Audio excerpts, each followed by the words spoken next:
Hey guys, welcome back. Today I'm going to do a quick, well, probably not quick, guide on Maly Priest, which is a deck I've been playing recently. Very fun deck, very explosive. And I thought I'd share some wisdom on how the deck works. Okay, so how does this deck operate? If you're not familiar with it, it might just look like a random collection of Priest cards, but each one serves a specific purpose. I'll just give a generic overview of how the deck operates. Generally, each game you're just going to hold on to most of your cheap spells. At some point you play a palm reading and you'll draw your Nazmani, and then around like turn 5 or 6 or so you'll go for Nazmani, Gift of Luminance, get a couple of Nazmanis, and then start playing your cheap spells, and that's going to discount your expensive things. And it basically allows you to just do one huge turn, which often wins you the game. Those of you familiar with Miracle Priest styles in the past might be wondering why don't run Rally, don't run Sethek, and we don't run Raised Dead. So I'll address that first because I get asked these questions all the time. The reason for no Raised Dead is basically this is more of an all-in combo deck on a Nazmani, and you don't really tend to tempo it out too often with this deck. You usually set up for a turn, go off on your turn, and that turn, you know, wins you the game pretty much. There's not too much of just playing out your minions, Raised Dead and then going again. So usually this card, it doesn't actually draw you anything, and the cards it does draw you, if it were to go off, are minions, which are expensive. And this deck really wants to be playing as many cheap spells as possible, so generally not a great card in the deck. And the reason for no Sethek is we're using Malygos as our value engine. I think is a bit stronger and also a lot more fun, in my opinion. This deck basically operates in a way that it wants to discount specific cards in hand, not just add cards to hand that generically get discounted to generate you tempo. If you put Sethek in the deck, you're just going to add a bunch of like useless spells to your hand a lot of the time, and they're going to eat up your Nazmani buffs, and then you won't have enough mana to play all of them anyway. What's more is that if you keep adding more minions to the deck, it actually makes the deck weaker for a few reasons. Most obvious one being Insight. The bigger the pool for Insight, the less consistent this card is. You really want to hit Nazmani from the Insight if you can, so giving the highest chance for that to happen is good. And if you've already got the Nazmani, you want your Insight to hit your Malygos. Other than that, we have Palm Reading and Powered Fortitude, both of which benefit more from having lots of spells in hand. So the more minions you add to deck, the higher chance you have of having minions in hand, which makes those cards a little bit weaker. Instead of looking at this deck as like a random collection of cards, we can break down the cards into 3 important categories, which will help us understand how the deck works and help us think about our turns a bit better when we're playing the deck. Alright, the first category is engines, and Nazmani is the engine for the deck, for the Mana Sheet engine, and you also have like a couple of cards that copy Nazmani to basically give you more engine in Gift of Luminance and Psychic Split. Alright, that's ingredient number 1. Once you have your engine, you need fuel for your engine, and the fuel is in the form of all these cheap spells. This is why they're in the deck. They're basically, you can look at these as coins if you like, whilst they're doing their other effect. Once you've got the Nazmanis down, even look at them as like Lightning Bloom or Old Innovate if you've got like a couple of Nazmanis on the board. And basically just spamming these spells just allows you to cheat a lot of mana and get down the expensive stuff, which are your payoff cards. And the payoff cards really is Split, Mount, and Malygos, generally speaking, as well as like Draconic Studies, which both is fuel and a payoff. Some of the cards act as both sometimes. Keep it simple. Game plan really is assemble the engine, spend the fuel, eat out the big stuff. And every card in the deck's basically aimed to fill one of those roles or allow you to like get towards those goals. As for the mulligan with this deck, it's going to differ a little bit whether you're going first or second and what matchups you're against. If you're against an aggro matchup, keeping Zarella is really, really strong because it's very easy to get to the board swing with her. But you don't really want her against just like a mage or something, for example. The number one best card that you always want is Palm Reading. Keep this in any matchup, whether you're going first or second. Always keep this card. Keep 2 of them as well. Best card in deck. If you're on coin, you can keep Nazmani or Gift, or both. When you're on coin, it's a lot easier to do your pop-off combo since you have more spells in hand and you have a coin. When you're going first, it's a bit harder. You have to generally wait till like turn 6 or 7 if you haven't used the palm reading to do your combo. Generally, you have to wait until like turn 7 if you have not used palm reading or you haven't incited a 1-mana Nazmani to do your combo. So you shouldn't really be keeping these cards on their own. Insight and Thrive are fine keeps, both of them. But like I said, going first, don't solo keep Insight. Keep it if you have like Palm Reading or Thrive. But you can pretty much always keep Thrive, I'd say. It's not like the absolute best card all the time, but it will usually find you a piece of the combo you're missing and give you a higher chance to hit that Palm Reading. As for other cards in the deck, generally don't want to be keeping most other things. There are some exceptions. If you're on the coin, Fortitude can be good, particularly if you already have a Palm Reading or you already have a Nazmani. And particularly in a matchup where you don't have to get onto board particularly quickly. Like Split as well is a pretty good card on coin, and especially when you already have Palm Reading. Against some aggro decks, you can keep like Shard against like Hunter or a Holy Smite, particularly if you're on the coin, since you'll be reacting to their plays a bit more. If you're going first, I wouldn't really keep these cards. The way this deck operates is aiming towards just assembling this pop-off combo with Copy and Nazmani's, playing your fuel, eating out the big stuff.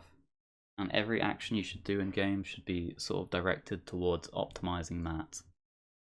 Which means when you have all these cheap fuel spells, you shouldn't be playing them from hand. Any mana you spend on these early takes away from the fuel for your pop-off turn. It'd be really bad if you have like the engine ready to go, but then you don't have any cheap spells left over to pop off, so you can only cheat out a little bit of mana. But even if like a Holy Smite kills their minion, just decide whether it's actually needed to do so instead of just hero power in your face and just chilling for a bit. The deck has a lot of healing available. As long as you're not dead, when you do the pop off, you usually will heal nearly to full and put out like defensive things like taunts and stuff to stabilize you. So don't worry about taking a little bit of face damage if it allows you to hold on to a bit of fuel. As for discover effects like Draconic Studies, Renew, don't open these cards early. This is like the first thing you learn probably when you're starting to play this deck, is not to open these cards even if you have the mana available. With Draconic Studies, a bit more obvious. One, it's a cheap spell. So when you're doing your Nazmani turn, if you've already played your studies and turned it into a minion, that's like one fewer spell that discounts you mana. Another reason is it adds generally a very large minion to your hand, which costs a lot of mana. And when you're doing your pop-off turn, if that minion is in hand, it's going to start eating up the discounts before all your other spells, and you really want your discounts to land on other spells. Outside of that, also Powered Fortitude relies on spells in hand, so if you've opened up Draconic Studies, you've made this card worse whenever you're going to draw that as well. As for Renew, it's a similar story. It is fuel, guaranteed at least 1 mana fuel, maybe 0 mana if you've used a palm reading. But you don't know what you're going to get. You could just suddenly be offered like 3 cards that cost more than 4 mana, and then they're going to clog up your hand no matter which one you pick, and that's going to hurt your future turns. There are some exceptions to Renew. If your hand is bad and you haven't got anything to spend mana on and you're not likely to pop off anytime soon, you can just use the Renew to try and find either combo pieces or just ways to spend your mana to allow you to survive on board, basically. Basically, the further you are away from comboing with your hand, and it doesn't look likely that you can do it anytime soon, the more acceptable it is to open up Renew and Draconic Studies. But outside of that, just avoid doing so. Okay, I have a few rules or lessons maybe that I've learned from playing this deck, which will help you along the way. There are quite a lot of them here. These are basically a mistake I've made along the way. This deck requires you to do a lot of actions and a lot of setup turns, so it's quite easy to make mistakes or just be slow. Don't feel bad if you're making some of these mistakes, but I'm going to go through a bunch of rules which will help prepare you for it, or maybe you can look back on these once you've played the deck a little bit and just try and optimize your gameplay. Right, first of all, you need to identify what you have in hand. Why do you need to identify? Well, it's very, very bad to go in with this deck if you're not gonna actually pop off. It's probably gonna happen where you're gonna have turns where you go Nazmani plus gift, try and play some spells, and then you haven't got quite enough discounts to keep playing your hand, and you do a turn where you make a few Divine Shields and discount a few cards in hand, but your opponent's already ahead at this point, and they just easily clean it up, and then suddenly you've got no tempo going forward.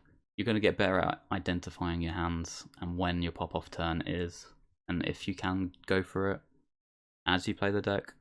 But generally speaking, the more expensive your hand is, the later you need to wait.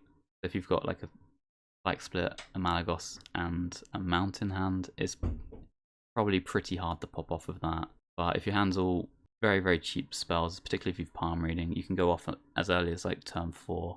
If you're unsure, just wait a turn. It's fine. As long as you're not dead, it's fine to wait. Sometimes you will be under pressure from your opponent. Just try and figure out how much damage your opponent is pushing and how much time you have before you have to go. And try and just wait until sort of the last moment to do it. We can make our lives a bit easier for our pop-off turn by just holding on to some of our fuel throughout the game. That means like if you've got Holy Smite, some heal effects, don't just throw them out there, even if like the Holy Smite clears their guy. Sometimes it's just better to just hold on to it and just use it for fuel, and then kill their guy while you're doing your pop-off turn. If they're pushing like way too much damage because the minion's a threat, sure, you might need to kill it. But just be aware that the deck has a lot of healing within it, and once you pop off, you usually stabilize. When it comes to palm reading, don't just throw it out on turn 3 every game.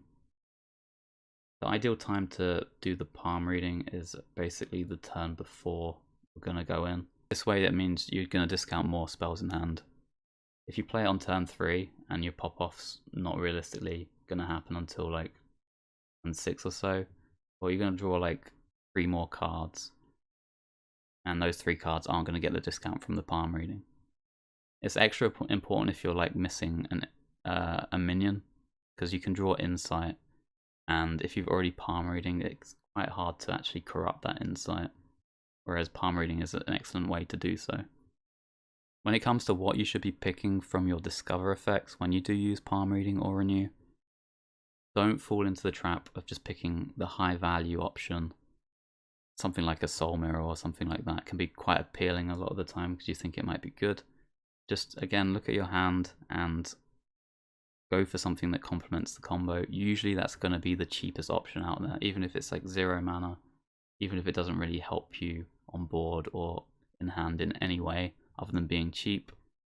Sometimes it's just best to have a card that doesn't eat up the discounts from your Nazmani turn, rather than a card that actually does something. It can sometimes be fine to take a card that costs mana, as long as you have a turn where you can play that card, or you have enough fuel and enough of an engine to play that card during the combo.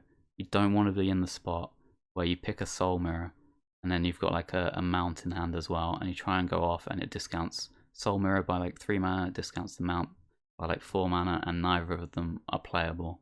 As a rule, just almost always pick the cheapest option. When it comes to your pop-off turn, you want to optimize the order in which you play your cards, because that's going to maximize the number of discounts you get and ensure that you can keep going, playing spell after spell after spell. Don't just throw out all your cards as quickly as possible because you're worried about time. You have to be quick, but you also have to get the order right. There's a few rules to help you along the way. First rule would be to check how cheap powered Fortitude is. The card you want to be playing towards the start of your turn because you don't want to have it cost mana. Try and play it for 0 if you can. If you've played a palm reading on it, remember that you only need 7 spells for it to be 0. So sometimes you can go Nazmani Gift and it will still be 0, but sometimes you need to play it for 0 before you do the gift. Just have a count when you're going into your turn and make sure you know when to play it. Also, don't pop off without playing the Fortitude, because every spell you play without playing it, it gets 1 mana more expensive and it will start eating your discounts up. Alright, once we've done the Fortitude check, we need to go for the second stage, which is playing the Nazmani and then copying it as soon as possible. You might be able to do that straight away. You might be able to play 2 Nazmanis on a turn. You can't play the copy straight away. We want to play fuel spells to get the copy down as soon as possible. That might be Psych Split, that might be Gift. You basically want to try and use as few spells as possible before getting the copy down, but get the copy down as soon as you can. Remember, if you're using some of your fuel to enable you to copy your Nazmani, make sure you've got enough fuel afterwards to keep discounting. Don't want to have to use like your coin and your 0 mana spells just to play a gift and then be left with no 0 mana spells or no 1 mana spells afterwards to keep discounting the rest of your hand. All you're going to do is play a Nazmani and gift and then end your turn. As for the order on the fuel spells, you want to just use the generic fuel spells before discovering for the most part. Usually you have like something in hand that you want to specifically discount. That might be like a Psych Split, a Mount, or a Malagos. And anytime you discover a spell, you're just adding another spell to your hand or another minion to your hand that can eat up the discounts. Often you'll just play a bunch of spells to get like your Psych Split down to a playable mana cost, and then you'll open up, your dragon or whatever, and play the split, and then keep going again. If you're a bit low on fuel in hand, it can be a good idea to actually start with Renew and hope to hit a cheap card off of it. That way maybe you have 4 out of 5 cards in hand as fuel rather than 3 out of 4, for instance. And it basically just gives you a higher probability of discounting more spells that you can play that turn. For spells that give minions like Draconic Studies and Insight, you want to open these last, generally speaking. You don't want a big minion to be eating up discounts in your hand, even if it's the Malagos from your deck that you feel like you want to play. You still want to open that last. You want to be discounting your other spells first. That way you can keep chaining the discounts by playing more spells that turn. Just discount your other things in hand, then open like these cards, then discount the minion, and then play the minion. For Insight, sometimes you'll have like Nazmani still in deck, and if you need like more engine to keep popping off, you can open Insight early to try and get another Nazmani onto the field. Another thing with Draconic Studies is, remember, it has a -1 mana discount on your next dragon. So if you play a bunch of spells and you've got like 2 dragons in hand, including the Malagos that you play in deck, when they both are 0 mana, once you play one, the other one's actually going to go to 1 mana. So just keep that in mind. When doing your pop-off turns, remember that Nazmani cannot discount 0 mana cards below 0. And that doesn't matter how they are 0. If it's the Draconic Studies making them 0, if it's powered Fortitude being 0 because of the number of spells, it still cannot hit those cards. When it comes to what fuel you should be playing, you will have like 1 mana cards, 0 mana cards often. Try to play the 0 mana cards before cards that cost mana. The reason being is that Nazmani cannot discount 0 mana cards, so it basically gives you a higher percentage that the first few spells that you discount are also going to be fuel, so that you can keep going. If you start with a 1 mana card and hold the 0 in hand, you've just taken out a mana from yourself, and you've also taken out a potential card that can be discounted. There's a bit of an exception to this. You don't always want to play the 0 mana cards first. Sometimes you actually want to play the ones that do cost mana, and that is when you can't actually spend all the cards you have in hand on that turn. Sometimes you'll have 2 big spells and you can only spend mana on one of them. In that case, play your fuel until one of the big spells is playable, play that big spell for the rest of your mana, and then play your fuel to discount the card that you have left over in hand. Basically just don't float mana. Alright, once you've done your pop off, you've done all this ordering, you've got your Malygos to 0, you've got a couple of 0 mana spells left over actually as well.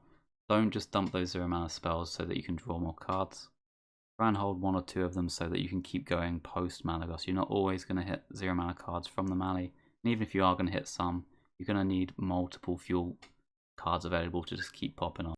Post Maly, you generally want to stick to the rules I just mentioned, but you will be time pressured, and he does draw like 1 card left or right. You can't see them all at once. So it can be okay to just like throw out some cards out of order. Be a bit wary of Power Word Fortitude being drawn from him. If you've played 3 cards, it suddenly starts costing mana. So try and get that in as early in the turn as possible.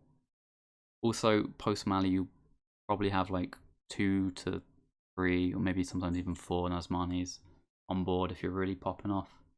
And you'll have a load of spells, some of which will be Discover spells. It's important to know that when you open a Discover card, it actually locks you out of seeing the options to discover, and it locks you out of playing other cards until all the animations have completed up to that point.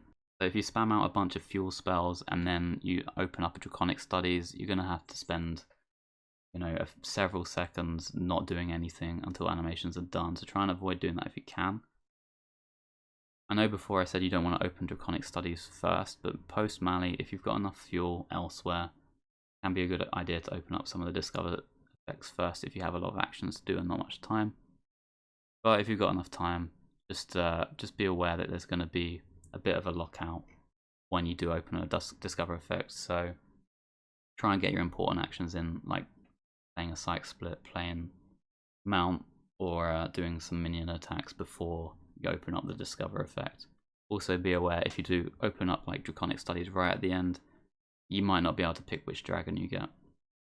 Also, if you really want to optimize, know that actually copying Nazmani increases animation time. If you are going to be playing a split on a Nazmani but you don't actually need the extra mana, you might want to hold off on that until the end. I know that's probably quite a lot to take in rules wise, but there are some of the ones I could think of to help you along on your turns. You are probably going to make mistakes. I made a mistake for every one of these rules. That's how I could think of them. But don't worry about it, just have fun with the deck, learn from your mistakes, and just try and optimize it for the future. One last little tip I can give you is you don't always need to copy Nazmani, and you don't always need to copy Nazmani and then do the other spells. Sometimes you have enough mana to copy last. Maybe you can get a mount down onto a minion and then copy it with Gift or copy it with Psych Split, and it's just going to be stronger tempo. Every hand is like context dependent, but hopefully some of these rules will help you along the way. Have fun with the deck.